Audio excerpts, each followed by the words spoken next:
They say a good magician does not reveal his secrets. Well, I am not a magician at all, and I am happy to reveal my secrets. Today, I'm going to go through and break down my entire process that I did for this previous short, and then I'm going to answer some questions. I had a whole bunch of different questions on Instagram and a few in the comments of my previous video, and I've condensed some of them to, I think, 8 of the most popular or reasonable questions, and least offensive questions as well. So this video is going to be quite a bit different than the typical format where I kind of have a structure of exactly what I want to say or exactly what I want to teach. This is a lot more just rambly, ranty. It's just kind of me going through, answering questions, and talking through my stuff and kind of showing you live inside my Blender file. So it's going to be a lot more rough, a lot more loose. Editing is going to be very minimal. And yeah, if that's your kind of thing, great. Like the video, comment something, and subscribe to the channel if you've not. So I guess we'll start by taking a look at my short, and then I'll just kind of break down everything.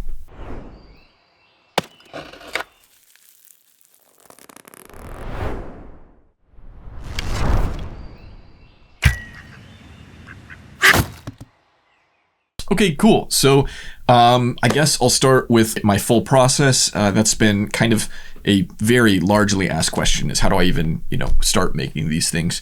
And so I'll just go through my full process. Each part, I usually have categorization, so I'll go through each category, and then we'll hop right into questions. So again, this is going to be very rough. It's going to be very rambly, and it's going to work a lot more like a podcast than an actual, proper tutorial. So cool, let's get into it. The first thing that I typically do is previs. Now, this right here, I'm showing you my very first sketch. This came around 11 p.m. at night. It was an idea that I had. I just sat down, popped open Photoshop, and just started sketching out these ideas. I wanted to do some kind of a product visualization animation, something kind of pseudo product viz. But in my typical sweet boy fashion, I also kind of wanted to give it a little bit of a twist. So I had this idea to make it very MoGraphy, very product viz first, and then it would kind of cut into Robin Hood shooting a duck, and then the duck flies away. So these were my initial sketches. I got really excited about it, so I hopped immediately into Blender, and I just kind of started banging out some gray box models for this. You can see very literally gray boxing it. The knife started as just a piece of geometry with a little bit of width, and the original log is literally a cube that's elongated. Weirdly enough, the twine, the bowstring animation, was pretty much finished at this phase. I think I tightened it up and did a few extra little things, but for the most part, that is what it was in the gray box is what it was in the final. Then I had to R&D quite a bit to figure out the wrap. We'll get to that later. Very cheaty solutions, and that's going to be a theme throughout this whole video. I cheated the whole way. I made so many gross technical decisions and kept it really light and lean and just iterated really quickly. But yeah, so R&D'd this with a really bad solution. Again, we'll get to that. And then made a kind of a prototype of the bow. I made a very loose, rough kind of goo man version of the Robin Hood character, just to get the right proportions and kind of get him standing there so that it kind of felt right. And then, yeah, stand in chicken, stand in apple, stand in background, everything. So at this point, I did the lion's share of the camera work. I like to animate my cameras in previs where possible, because it just kind of helps me lock down exactly what I'm doing. So, there are projects where I can't really do that, or that's not really practical. But in this case, it worked out pretty fine. These are the major objects and major props. You can see at the beginning, I actually had some keyframes and little bits and pieces that I thought were going to go around, and it ended up just feeling really busy. Yeah, Robin Hood initially had some details on him that didn't quite make it to the final cut, but everything else it pretty much stayed the same, which is very rare for me. I usually hop course from previs to final render. But then I used red to just kind of go back in and fill in some details, just to kind of start to get my head around what I thought the environment should be, because aesthetically this was kind of a bit of a tricky animation to do because there were some close-ups, but some far away. So some of it was very lush, and then others of it felt a little bit more sparse. So I just wanted to have a good idea of what I was doing before I got into it. From there, I just kind of started banging out some initial sketches of like different details. Like I had the fern and the little saplings and the mushroom and the tree trunk. And at one point I was going to do some like, hanging like fir trees. But I even kind of started to look at what the textures would feel like, what they would look like. So obviously the sword didn't make it, so womp womp. But as far as the character goes, this was my initial sketch. This was kind of my little tubby guy sketch, and then I iterated on top of that, and I made this guy, and he just felt weird. It's probably like the pantaloons at the bottom, but just something about this guy felt kind of creepy and not super like fun or cute or interesting. And yeah, I just didn't like him. So then I just kind of dinked around, and I think I was on a phone call with somebody, and I started kind of sketching something else out. And this is kind of what I came up with, the mouth much higher up, kind of next to the eyes, and then all of his extremities to just be kind of cylindrical. And then from there, I put out a base mesh like this. I just kind of sketched what's that called? A-frame. I sketched out an A-frame of just the body pose, and then once again did a draw over with some actual detail. So as you can see, some of these details, the quiver, the like little X here, some of these, the boots pieces, some of those didn't actually come to fruition. I didn't actually pursue some of these design choices, but it was a really good base sketch to start from and actually start banging out the geometry from. So all of this is just the previs. So I'm going to try to speed it up a little bit to get through the rest of my processes here. After previs, I do something that I call fabrication. So fabrication would just be creating the major characters, like the Robin Hood here or the duck, creating the major props, maybe a little bit of texturing, but it's mostly like just throwing on splash colors. So I kind of have an idea of the contrasts and the specific colors that are going to go places. I'll usually do some of the major set decoration, like the tree trunks or maybe the ground planes, stuff like that. But I try not to get too in the weeds, because really what I want to do is create the major pieces that can then be animated correctly and then go back and fill all that in the next phase. So yeah, that also comes with a little bit of light compositing, a little bit of light, like internal compositing, and a little bit of lighting as well. So yeah, that's the fabrication phase. It's just basically creating everything. If you think about it like a puppet show, I'm creating all the puppets. I'm creating the stage. And then I go into production, which would be the actual animation. And I usually do multiple phases of animation. I'll usually do like the first key poses or like action frames. Then I'll go through and kind of do the overlapping action or follow through, stuff like that. Just kind of refining everything, making sure everything moves in arcs, making sure it moves really well and feels appropriate, feels like it has the appropriate weights. And then I'll go into like the rest of the set decoration. So I'll do, all the little different leaves and all the different flora all over the place. I'll do the lighting, I'll do the internal compositing. I'll do most of the art direction before moving on to the next phase, which is actually the output. So then output would actually be kind of like the internal compositing, making sure that everything, looks perfect and it's going to render well. I do usually a couple of render tests, and then I'll send it to the farm. I like to use Render Street. They have like a one button click solution to just send your stuff to the render farm, and you can do like a monthly subscription. That just works really well for me. I don't really need anything crazy, so that works great. Then I'll bring it into something like Premiere or After Effects if it's like EXR files, and I'll usually do some external compositing there. So I'll make sure everything like looks right, and then I'll just kind of clean it up with some color and maybe some post effects like some grain, or in this shot in particular. Let's hop back here because I've just been yapping at the camera for a minute. I actually have like this cool sunbeam hit, which is actually just a shape that's like blurred. So, stuff like that, just like little things that just kind of push it a little bit more, as well as like color grading and whatnot. And then I'll do sound effects. And that's pretty much the whole summation of what I do for each project. It varies and it changes depending on the project, but that is a good starting point for how I make stuff. Okay, so I guess we'll get to some of the questions now, and I'll start with the first question, which is, how do you texture? So I actually have an upcoming tutorial on this. That's why I kind of wanted to start with this question, because by the time you're seeing this, I'll probably have already filmed it, or will be in the process of filming, but that will be out next week. But I usually start with some kind of pre-existing material, and then I beat it to death with a hammer until I get a better result. So let me show you exactly what I mean. So let me show you this tree material right here. I'll hide everything else except for this. And let's take a look at this. I'll just pop into material preview here, and we can see, you know what, I'll zoom in here a little bit. Here is my tree material. It's this kind of cool, drippy looking material, and it's actually a grayscale gorilla material. If you've not used grayscale gorilla before, I highly recommend them. I use GSG for almost every single one of my projects. This project in particular, there were a few things that I made from scratch, just myself, procedural materials, but it was mostly all GSG that was then, you know, beat with a stick, or crafty pack, or the crafty asset pack from Southern Chatty. Also amazing materials. But I can just show you right here exactly what it is. Let me look up dripping maybe? Yeah. Blue dripping abstract foam. That's exactly what this base material was. If you take a look here, we can see that this is, again, everything I do is very busted. It's very beat up. I've said this a million times. I'll say it again.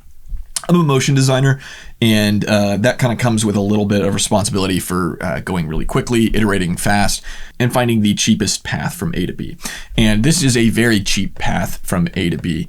And I can just kind of walk you through exactly the way that my brain works, and apologies to Grayscale Gorilla for massacring your beautiful, you know, texture setup, and apologies to anyone who thinks what I do is magic. This is actually what most of it is. It's just really gross like this. So I started with the normal map here, and I'll preview that. And we have some lovely normals here, and I just ran that into an ambient occlusion pass right here. And you can see we get a little bit of color difference right there, just some black and white. But then I crunched it up with a color ramp so that you now have darker divots and, you know, brighter highlights, just like that. And I use this to factor between this RGB that is run straight into B, and then it's run through HSV. So we get this RGB, and then this one is a little bit darker. And that way, whatever color I change it to, it will change the HSV as well. So it will change the color of A and B, and I don't have to keep adjusting 2 or 3 different color palettes. So then all of that is mixed together to get a nice dark cavity, kind of in that dripping form. And I'm keeping all the normal and the displacement from the original asset, but the color stuff I'm just kind of beating to death here. And so from there, I ran that into a mixed color node that's actually set to screen. And this has a nice little kind of loopy pattern that I made with a couple noise textures. Crashed that all together to kind of give this nice, like, little almost graphical wood pattern, and mixed it with screen. And then the final output looks like this. So that's a lot of what I do. I take other people's stuff and I ruin it for, you know, my own purposes. That's my typical texturing process. But again, that tutorial will be out hopefully next Tuesday. And yeah. Check that out, and I'll go into more details. Okay, question number 2. How long does it usually take me from idea to render? I don't like that question because I don't ever work on anything in a focused way typically. I work best when I'm doing it like 2 hours here, 3 hours there. I even like working on client projects like that, where I just really focus for like 2 or 3 hours, and then I pivot to something else and then come back to it the same day. So I might work an 8-hour day over the span of like 16 to 20 hours. So it's really hard unless I'm like tracking my time with Toggle, which I, you know, will typically do if it's like a structured project. But it's really hard to calculate how much time it takes me. This, from the time I had this idea and like sketched it at night, to the time that I rendered it all out and put it, you know, on Instagram, I think it was 2 weeks, a little less than 2 weeks. And I would work on it in a focused way, 2 hours here, 3 hours there. But this is probably the fastest I've worked on something where the output was this high of quality and this like big, or like lengthwise and scope wise. And it was because I cut a lot of corners, and it was because I cheated it a lot and came up with a lot of like neat, you know, workarounds. And we'll get to some more of that throughout this video. But yeah, I think that is a good estimate. Probably a week, all total was a week. But from the time I sketched it out on Photoshop to the time that it hit Instagram, well, I guess not even Instagram, the time it hit, you know, the render farm, it was probably 2 weeks full send, but then condensed into the time I was actually working, maybe a week. Now on to question 3. What is my approach to lighting? I like this question. It's a good question. I get it a lot. I think every time I've done some kind of Q&A or some kind of like AMA type thing on Instagram, I always get questions about lighting. Lighting is both very complicated because it's lighting, it's its own art, but it's also very simple because if you learn lighting in Maya or Cinema, or goodness, even now After Effects, they have 3D stuff. If you learn lighting in something else, it transfers almost totally. There are a few gotchas in Blender that you have to watch out for. I actually have a great tutorial about that, about using cycles and kind of the lighting scenarios and the world settings in cycles. I'll try to put that somewhere on the screen if I can. If not, it'll be linked below. You can check that out. But all that said, if you want to learn just lighting in general, there are all kinds of great resources for that. But if you want the more specific kind of nitty-gritty stuff that is Blender specific and cycle specific, I have a video, of course. Like I said, I'll link that below. But for this, I guess I can hop into Blender and I'll show this in a more demonstrated way.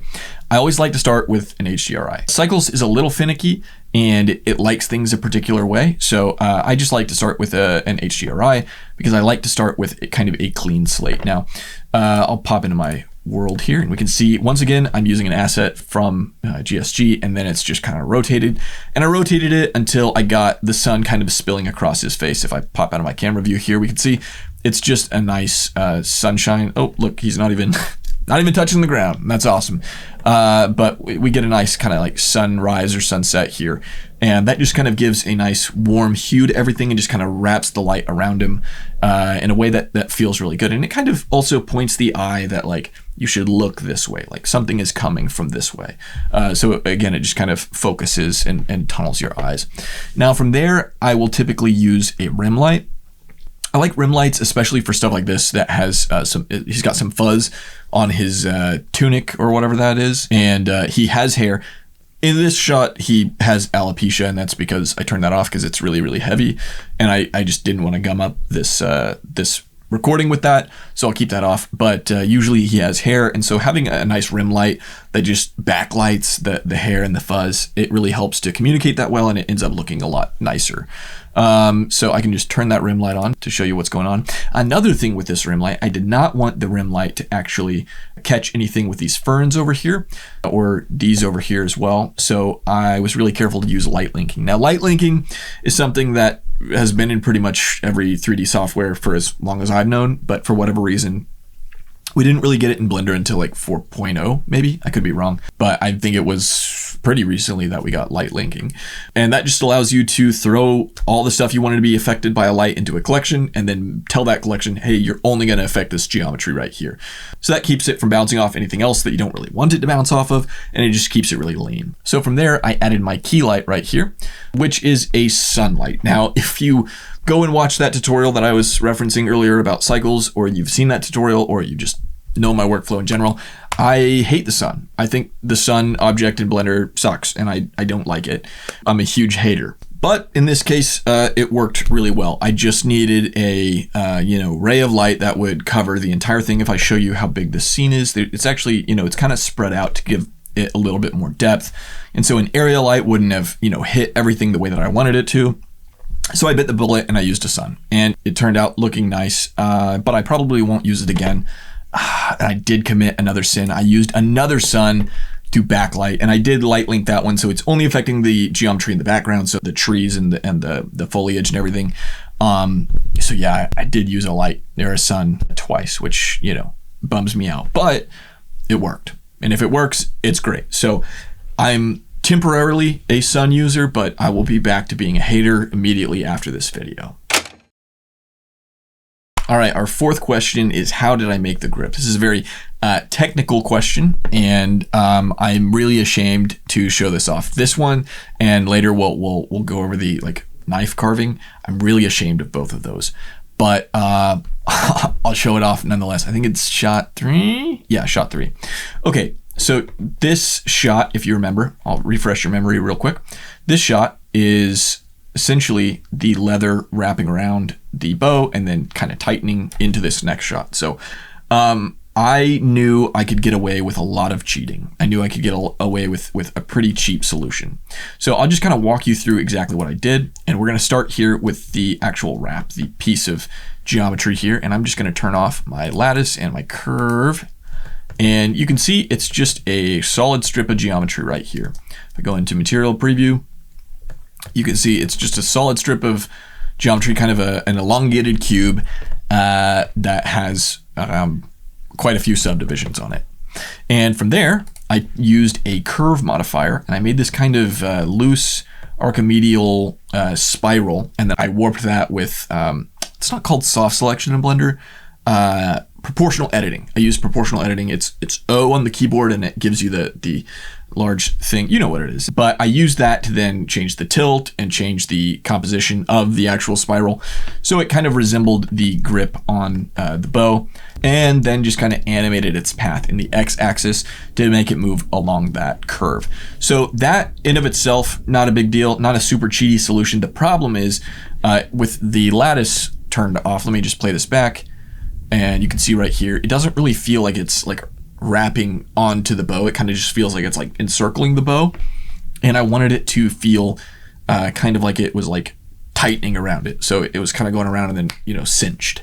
And the quick and dirty solution I found was to essentially create a lattice that kind of flanged out, and then it could animate tightening up. And so then I just applied a lattice modifier to this, and you can see it looks really gross outside of camera, and then as it comes around, if I were to go 6 seconds more, it looks really, really bad. And it does not look like it cinches correctly. It's still loose on the back end. It just looks bad. This is the equivalent of that Homer Simpson meme with all of his skin, you know, clipped behind his body to make him look nice and cut. Same kind of thing here. There's a lot of loose skin and chip clips to make this work. So yeah, that's kind of how I did this. I just flanged a lattice with a curve modifier, and it ended up working, especially because the actual animation of the lattice cinching was really carefully timed with this match cut. So as soon as it did that, it cuts to the bow coming up, so it kind of emphasizes that weight of like whoomp, like, you know, kind of having this cool moment of like a transfer of motion. And honestly, the sound design really helped that as well. So that was another big part of all of this. Okay, question 5. How do I come up with my ideas? Now, this is a really great question, but not a super easy one to answer. I don't really know. I like jokes. I like subversion of expectations. I like coming up with things that make me laugh. For this one in particular, I wanted to do kind of a pseudo product animation. You can even see in my like initial sketches here, I knew within the first like 4 frames, okay, this is going to be kind of a product viz, or, you know, product viz animation. But then it took a hard left and turned it into something different. And I love that kind of thing. I do that kind of thing a lot. If you've been on my Instagram, if you've been around my art for a minute, you know how much I enjoy kind of throwing a wrench in the machine, or just kind of completely switching tracks in the middle of what I'm showing. So much so that I sent my mom a picture of the duck when I was building the duck, and she immediately wrote back and goes, "Oh no, like what happens to him?" Because she knows me. She knows that that duck is too cute to live through most of my stuff.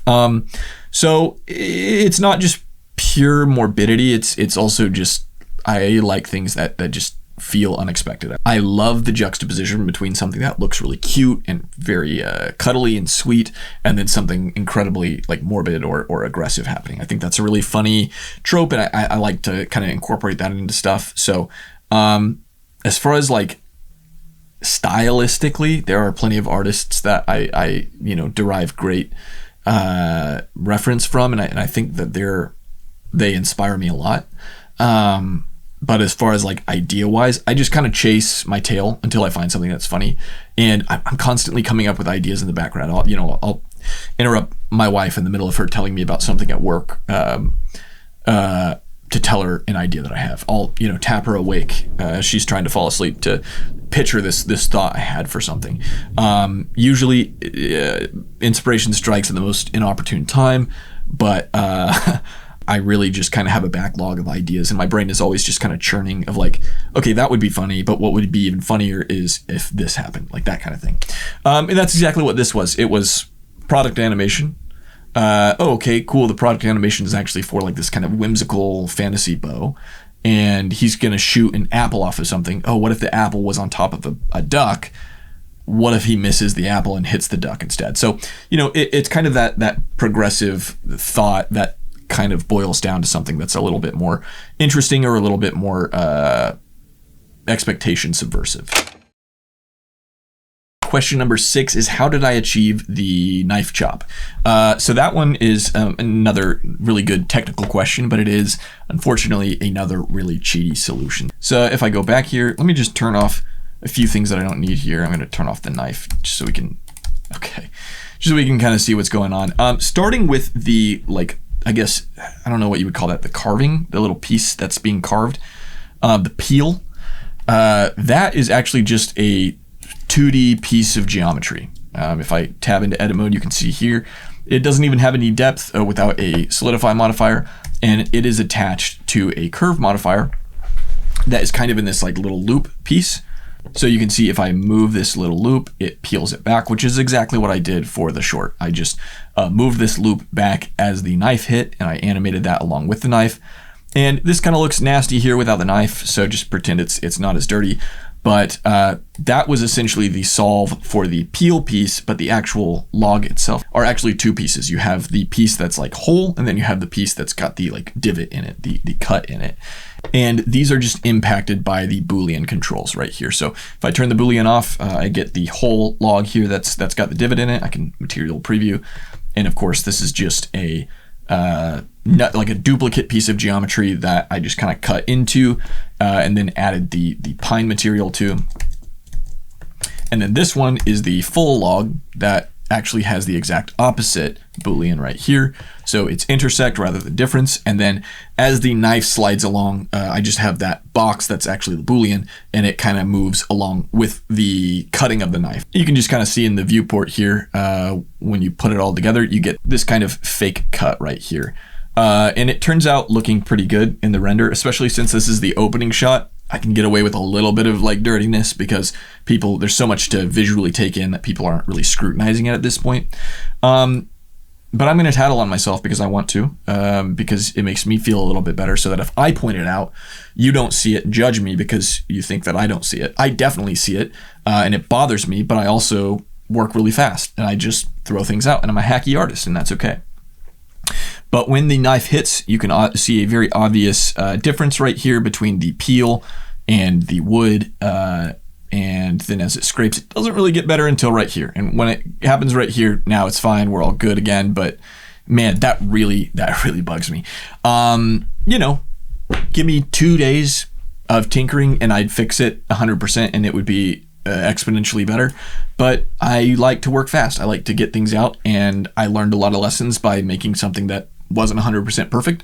And the next time I might have to animate a log getting chopped or something being peeled or carved, I have an idea of how I would do it. I have an idea of the mistakes I made and the solutions that I could add to it. So yeah, that's just me tattling on myself. And honestly, I wish it weren't such a cheaty solution, but it is. And it worked okay for our purposes in this little short. But yeah, that's exactly how I achieved the knife hitting and carving. All right, moving on to question 7. What is my typical process for character design? Now this is another one of those there's not really anything to show on my screen, so I guess I'll talk to you. But I actually have a pretty good video on that. It's a little outdated because I've changed the way that I do things because I groom now. I'll do like a lot of like hair sim stuff. But I'll link that below, or if I can put it on the screen, I'll put it around here somewhere.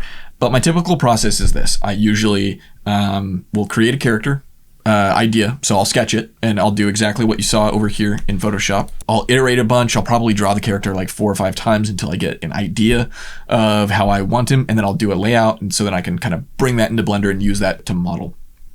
I'll then do box modeling on him. I like to start with very low resolution geometry and actually add subdivision modifiers on it so I know kind of how it will look. I don't like to sculpt in Blender. Sculpting in Blender is fine. It has some good features and I think it's getting better, but there are too many watchouts and too many gotchas that it just doesn't feel the same to me as sculpting in ZBrush. And I don't really like handing off between ZBrush and Blender that much. It's not that much fun to me anymore. So I just won't sculpt. I don't really sculpt. And if I have to sculpt, I will, and I'll do it, and I'll do it with a smile, and I'll have a good time. But if I can avoid sculpting, it just feels like an unnecessary step, because I can pretty much achieve everything that I want with just box modeling. So that's a big thing for me. I don't sculpt a whole lot, but if I do it, it'll happen right there. So sketch, box model, maybe sculpting will make that like 2.5. And then step 3, I'll usually UV. So right after I model, I'll go ahead and just unwrap and package everything. Now from here, I'll do one of two things. If it was a beat down to model in UV, I'll just go ahead and texture it, because to me, that's like a huge win. I love texturing. I think it's so fun to watch it all kind of come together. It's like mowing the lawn. You know, you can like look behind you and be like, yeah, I did that. I carved that divot into the flower beds. So there's immediate gratification for your work. But if it was a breeze, or it's not a big deal, or I'm kind of on a time crunch or working with a client, I'll usually just move to rigging first, and then I'll come back and texture it, just to make sure it moves correctly. That way I don't have to fix any like modeling or add more subdivs, whatever. But yeah, those two are usually interchangeable. I'll either texture and then rig, or I'll rig and then texture. Immediately after rigging, I'll do weight painting and usually fix the rig. I also have another great tutorial on using Auto Rig Pro. That's what I use to like rig pretty much everything. I'll have to link that one below. It's with School of Motion, and I just kind of go through rigging a pig, and that actually, you know, applies to all kinds of bipedal creatures. And Auto Rig Pro even does quadrupeds. So huge Auto Rig Pro supporter. Love that tool. But yeah, so I'll rig it, and I'll do weight painting just to correct anything that breaks, and then I'll usually stress test it. I'll try to put my character in a pretty extreme pose. I'll take some screenshots, send them to my mom, my friends and family, just, you know, getting some validation. I'll call in my wife from whatever she's doing that is important, and I'll interrupt that so that she can tell me what a great job I did. So that's awesome. And then I'll usually do a groom. If I have hair on the character, I'll do like a beard, facial hair, I'll do hair, whatever. Just kind of finish out and fill out the character. And that's pretty much it. Then I'll either link it to the scene I'm working on. If I built it in kind of a you know, a quarantined like file, like an asset file, I'll link it to whatever I'm working on. Or if I'm in this, specifically in this case, I was just going so fast, I actually built Robin Hood within the Blender file that I was doing everything else in. I wouldn't really recommend doing that. It's not a super like optimized or safe way to do it, but it worked for this instance. So yeah, I'll link it to whatever I need to do, or I'll just kind of bring it in, and then I'll start animating it. So that's my typical character breakdown. Like I said, I have a pretty good tutorial that details that a little bit more intently, but that's a good overview of how I make my characters. And finally, here, our last question, question 8. Great question. What is your favorite part of the process? I like this question. That's why I saved it for last. It's a tough question to answer, because there are so many things that I love about the process, and there are so many things that I hate about the process. And by the time like you get to the end, all the hatred comes up and all the love kind of comes down. So it's just kind of a nice like middle tone. But I would say my answer is probably pretty typical of like a creative director or an art director. I love the previs, and I love the like post-production. So my favorite part is designing everything, because the world is, you know, open. You can come up with anything. You can throw in as many wouldn't it be cools as possible. The world of possibility is just completely endless. Which is dangerous, you know, especially when you're like directing something or pitching to a client, or especially working with a team, having this massive idea or all these crazy little intricate pieces. If you just have to pitch it over the fence to somebody, you know, that can get you in trouble really quick. I've dealt with that quite a few times, and that can be really frustrating as a part of the team. So even when I'm just working by myself, I still try to be really careful to not overcommit to what I want to do. Yeah, that's doubly important when you're working with other artists. But that part of the process is super fun to me, to just kind of ideate and come up with things and design characters and you know, there's not really a whole lot of labor in it. It's mostly just the fun part. So that's super fun. And then, yeah, you labor. You do a whole bunch of different work. You animate, you know, texture, render, all the frustrating things. And then you get to do post-processing. So the color grading is so fun. The like VFX type stuff, like the grain and the compositing, all that's super fun. The sound design, super fun. But that stuff is super fun to me, to just kind of take a product that's almost finished and just run the ball to the end zone and just kind of get it over that line and get it completely finished, and take something from pretty good to really good or perfect. That's a super satisfying feeling. But as far as the actual process, like getting my hands dirty, when animation kind of starts to smooth out, that's really fun to me. Making something like feel like it should feel, you know, a character's action or a prop's movement, when it like, it's like, ooh, that's really satisfying. Like I said, I like texturing. That's really fun. Like internal compositing, just kind of taking something and manipulating it a little bit. That's super fun. That's the kind of stuff that I find really enjoyable.